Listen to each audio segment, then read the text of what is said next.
MBBS in abroad. Apollo MedSkills 6 years of MBBS program will be completed in 35 lakhs only. Sir అంటే ఇన్ని years film కెరియర్లో అంటే ప్రతి ఒక్క ఫిలింకి మన మూవీ స్టార్ట్ చేసేటప్పుడు చాలా బాగుంటుంది అండ్ ప్రొడక్షన్ ప్రీ ప్రొడక్షన్ అంతా బాగుంటుంది. ఆఫ్టర్ ప్రమోషన్స్కి వచ్చేసేటప్పటికి ఎందుకు సార్ సెలబ్రిటీస్ అందరూ బిజీ అయిపోతుంటారు? అంటే ఇట్ డిపెండ్స్ టు కేస్. అందరూ బిజీ పీపులే. కొంతమంది ప్రమోషన్ చేయడానికి ఇష్టపడతారు, కొంతమంది నామోషి ఫీల్ అవుతారు, కొంతమంది మాత్రం వాళ్ళని క్షమించకూడదు. ఏం చేస్తామని అని అంటారు. That is very wrong. This is your baby. ఈ బేబీని ప్రపంచానికి తీసుకురావాలి. బట్ ఇంకోటి చెప్తాను, ద వే ఈ సోషల్ మీడియాలో మీరంటే ఐఎమ్ జనరలీ కలోకియల్గా చెప్తున్నాను, ద వే మీరందరూ ఈక తీస్తున్నారు చూడండి, అలాగ ఆఖరికి ఏమైపోద్దంటే నో యాక్టర్ నటీనటులు వచ్చి అసలు ఇంటర్వ్యూస్ అనేది మానేస్తారు ఇన్ ద నియర్ ఫ్యూచర్. మా ఇంటర్నల్గా జరిగే డిస్కషన్స్ ఉన్నా చేయకపోవడం బెటర్, వీళ్ళందరికీ ఎందుకు చేసేది, ఏదో కంటెంట్ సోషల్ మీడియాలో పోస్ట్ చేసాం చాలా, ఎందుకు వీళ్ళు పెట్టి ఇబ్బంది కలిగేది, ఏదో ఒకటి మనం మాట్లాడితే దాన్ని వేరే విధంగా వీళ్ళు మాట్లాడేది, ఎందుకు వచ్చిన గొడవ. ఎందుకంటే ఇప్పుడు చాలా సెన్సిటివ్ అయిపోయింది అన్నీ, అండ్ దానివల్ల భయపడతారు కూడా. సార్ ఇది అంటే చాలా వరకు ఇది ఛానల్స్లో ప్రాబ్లం అవుతుంది, కానీ ఇండివిజువల్గా కంటెంట్ పోస్ట్ చేసినప్పటికీ కూడా కొంతమంది మీమర్స్ అదే కంటెంట్ని తీసుకెళ్ళి మీమ్స్ కూడా చేసేవాళ్ళు ఉన్నారు. అదే చెప్తాను కదా, ఆఖరికి ఏమవుతుందంటే లాస్ విల్ కమ్.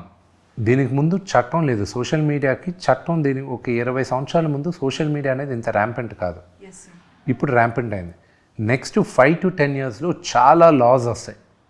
వచ్చేసింది కదా సార్, అదే ఇంకా లాస్ విపరీతంగా వస్తాయి. ఒకటి ఎస్పెషలీ నౌ యునైటెడ్ స్టేట్స్లో మొన్న చదివాను, which was very very interesting for me. ఇది గుర్తుపెట్టుకోండి, స్టూడెంట్స్ ఎవరైనా అక్కడ వీసాలు అప్లై చేయాలంటే వాళ్ళ సోషల్ మీడియాని స్కాన్ చేస్తారంట. సో మీకు స్టూడెంట్ వీసా కావాలంటే social media will be scanned. Work వీసాలో కూడా మేము దాన్ని త్వరలో ఇంప్లిమెంట్ చేస్తాం, సోషల్ మీడియా స్కాన్ చేస్తాం అన్నారు. సో అప్పుడు ఏమవుతుంది, యూ విల్ బీ కాషియస్. నువ్వు కానీ ఏమైనా బూతులు మాట్లాడినా, లేకపోతే ఏమైనా తప్పుగా ఏమైనా పెట్టినా, లేకపోతే ట్రబుల్సమ్గా ఉన్నావు అనుకో సోషల్ మీడియా పోస్ట్లో, నేను యాక్సెప్ట్ చేసి యూనివర్సిటీ కూడా యాక్సెప్ట్ చేయదు, నీకు వీసా రాదు అని ఆ భావన వెళ్తున్నారు వాళ్ళు. రేపు ఏమవుతుంది, మీరు ఉద్యోగానికి వచ్చేటప్పుడు they do a social media scan.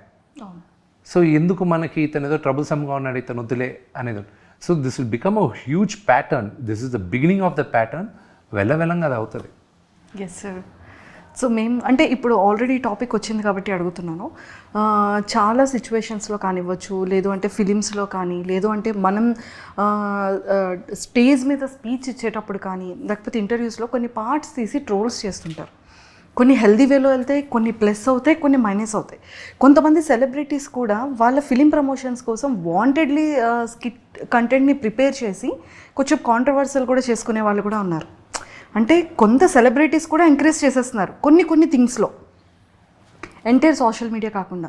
So అలా వర్స్ట్గా కమెంట్స్ చేసే వాళ్ళకి, ట్రోల్స్ చేసే వాళ్ళకి, చాలామంది సెలబ్రిటీస్కి చాలా హర్టింగ్ అనిపిస్తుంది, చాలా పెయిన్ ఉంటుంది.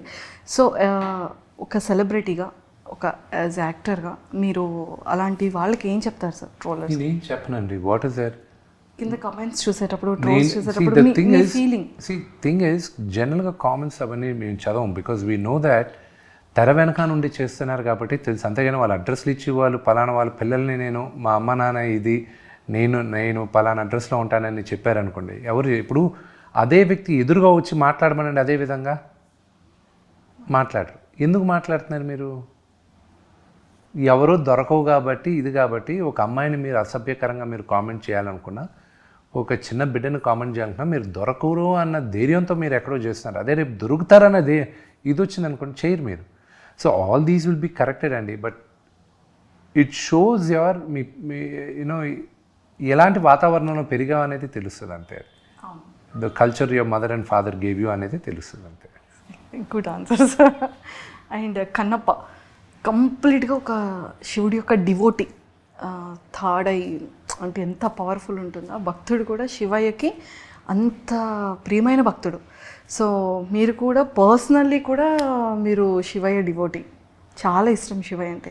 సో ఈ థాట్ ఎలా అనిపించింది? అండ్ మూవీకి బిఫోర్గా కూడా కొన్ని ప్రిపరేషన్స్ ఉంటాయి, ఒక యాక్టర్గా ఎలా చేయాలి, డైలాగ్స్ ఎలా ఇవ్వాలి, ఎలా ఎక్స్ప్రెషన్స్ ఇవ్వాలి, కొన్ని ఎలా పిక్ చేసుకోవాలి. నా కథ రాసుకునేటప్పుడు ఐ వాజ్ వెరీ క్లియర్. ఇది అని was very clear. I never really prepared for it. It just came to me naturally. ఎందుకంటే కథ రాసేటప్పుడు ప్రాబబ్లీ మెంటల్గా అది ప్రిపేర్ అయిపోతూ ఉన్నానేమో. Maybe I think that would have happen. దీనికోసం స్పెసిఫిక్గా లేదు. నాకు భక్తుడైన తర్వాత ఎలాగ ఉండాలనేది నాకు ఈజీగా తెలిసింది, కానీ అంటే I knew what I was going to do. భక్తుడు కాక ముందు క్యారెక్టర్ ఎలా చేయాలనేది మాత్రం నాకు డైలమాలో ఉన్నప్పుడు మా డైరెక్టర్ కొంచెం అందించాడు. అండ్ ఆయనకి థ్యాంక్స్ చెప్పాలి. He made it easy for me. And sir, శివుడు జర్నీలో స్టోరీ మీరు రాసుకునేటప్పుడు కానీ, షూటింగ్లో కానీ, ఫినిషింగ్ తర్వాత యాజ్ ఎ శివ డివోటీగా కొన్ని మిరాకిల్స్ జరుగుతూ ఉంటాయి. అలా మీకు పర్సనల్గా ఏమైనా మిరాకిల్స్ అనిపించిందా? చాలా మిరాకిల్స్ అండి. అసలు ఈ సినిమా ఇంతమంది పెద్ద పెద్ద నటీనటులతో చేసేదే ఒక పెద్ద మిరాకిల్. నాకు ఇదంతా శివలీలాగే అనిపిస్తుంది అంతే. It is nothing more then that.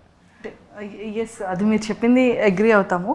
మీకు పర్సనల్గా ఏదైనా ఒక వన్ థింగ్ ఎడిటింగ్ రూమ్లో అనిపించింది కూర్చున్నప్పుడు, మై గాడ్, ఇదా నా ఆధ్వర్యంలో జరిగింది, ఇదా నేను షో రన్నర్గా నేను ఈ సినిమాని తీస్తున్నా, అసలు ఎలా పుల్ ఆఫ్ చేశాను దీన్ని అని ఎడిటింగ్ రూమ్లో అనిపించింది. కానీ అప్పుడు అనిపించింది దిస్ ఇస్ నథింగ్ బట్ శివలీల అనేది మాత్రం అక్కడ అనిపించింది నాకు. ఇట్స్ అసలు మేము వెళ్ళి 600 మంది ఇక్కడి నుంచి వెళ్ళడం ఏంటి, మేము అక్కడ షూటింగ్లు చేయడం ఏంటి, అక్కడున్న మాకు రోజు ఛాలెంజెస్ ఉన్నాయి. ఆ ఛాలెంజెస్ ఏంటి, ఇదేంటి, అదేంటి, everything was a challenge. But ఇప్పుడు వచ్చి చూసుకుంటే we enjoy the process. We all did everything. నవ్వుకుంటూ ఎంజాయ్ చేసుకుంటూ వచ్చేసాం అంతే. Super sir. ఏ ప్లేసెస్లో షూట్ చేశారా? మోస్ట్లీ న్యూజిలాండ్, నార్త్ ఐలాండ్ చేసాం, సౌత్ ఐలాండ్ చేసాం. మేజర్ పార్ట్ వచ్చి భక్తుడు కాక ముందున్న పార్ట్ అంతా మేజర్గా మేము నార్త్ ఐలాండ్లో షూట్ చేసాం. ఒక 9,000 acre ఫామ్ రెంట్కి తీసుకున్నాం. అక్కడే సెటిల్ అంతా. అసలు ఆ ఫామ్లో ఎన్ని విధాల ఎన్ని లొకేషన్స్ ఉన్నాయో. It's amazing. And you will love the sceneries, locations. You will love it. మీ ఇద్దరి డాటర్స్ని కూడా మేము చూడడం జరిగింది. సో యాజ్ ఎ ఫాదర్గా వాళ్ళ డాటర్స్ అలా స్క్రీన్లో చూడడం కానీ, అలా లైవ్లో చేసేటప్పుడు కానీ చాలా చాలా హ్యాపీ ఉంటుంది. డాటర్స్ అంటే ఫాదర్ బాండింగ్ ఎప్పుడు ఆల్వేస్ డాటర్స్. చూసారు, డాటర్స్ అనగానే కళ్ళంట చిన్న. నాకు ఏంటంటే when they were working it was very very టెన్షన్గా ఉన్నింది నాకు. అరే పిల్లలు చేస్తున్నారు, వీళ్ళు సరిగా చేస్తారు లేదా, వీళ్ళకి ఎలా ఉంటుంది, ఫస్ట్ టైం వీళ్ళు వచ్చి ఎండలో నిలబడుతున్నారు, వీళ్ళు రిపీటెడ్ టేక్స్ చేయాలి, ఎక్స్ప్రెషన్స్ కరెక్ట్గా వేస్తారా లేదా, ఆ టెన్షన్ ఉండింది. కానీ దాని తర్వాత ఎడిటింగ్ రూమ్లో చూసేటప్పుడు మాత్రం ఇప్పుడు నన్ను కనీసం ఇప్పుడు నేను ఒక 1000 సార్లు చూస్తుంటాను, మళ్ళీ చూస్తాను నేను ఇంకా. ఓకే. సో ఏం చెప్తుంటారు, ఏం షేర్ చేసుకున్నారు? బెస్ట్ మెమొరీ ఏంటి డాటర్స్తో? బెస్ట్ మెమరీ నాకు షూటింగ్ అప్పుడు మాత్రం మధ్యాహ్నం పూట వాళ్ళు మార్నింగ్ లేసి అంతా చేశారు కాబట్టి మధ్యాహ్నం భోజనం చేసిన తర్వాత పడుకోండి అని చెప్పాను. వాళ్ళని పడుకో అన్నారు. వాళ్ళకి ఇప్పుడు 12 సంవత్సరాలు. ఈ షూటింగ్ చేసేటప్పుడు 10 years వాళ్ళకి, 2 years బిఫోర్ చేశారు వాళ్ళు. లేదు మేము పడుకోం, అది లేదు పడుకోండి అన్నాను. పడుకున్నారు. లేచిన తర్వాత పెద్ద పిల్ల ఆర్యాన అది చికాక్గా ఉన్నింది. అంత చికాక్గా ఉన్నింది. నేను వివిని అడిగా, ఎందుకు తను చికాక్గా ఉందంటే, తను మధ్యాహ్నం పడుకుంటే చికాక్గానే ఉంటుంది, ఇప్పుడు నేను చచ్చాను అంటది ఆ అమ్మాయి, ఇప్పుడు నన్ను కసురుతూ ఉంటుంది ఇప్పుడు అంతా అని. నేను అది చెప్పచ్చు కదా, పడుకోవడం నువ్వు ఎక్కడ వింటే కదా ఆ అమ్మాయిని పడుకోబెట్టదంటే. అయ్యయ్యో.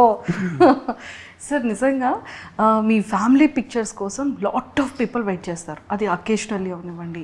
అంటే డ్రెస్సింగ్ కాంబినేషన్స్ నిజంగా సార్ ఇన్స్టా పోస్ట్ చూసేటప్పుడు మేమందరం దానికి చాలా పెద్ద ఫ్యాన్స్. మీ కాంబినేషన్స్ కానీ, మ్యామ్ది, మీది, బాబుది అండ్ డాటర్స్ది చాలా డిఫరెంట్గా ఉంటుంది సార్.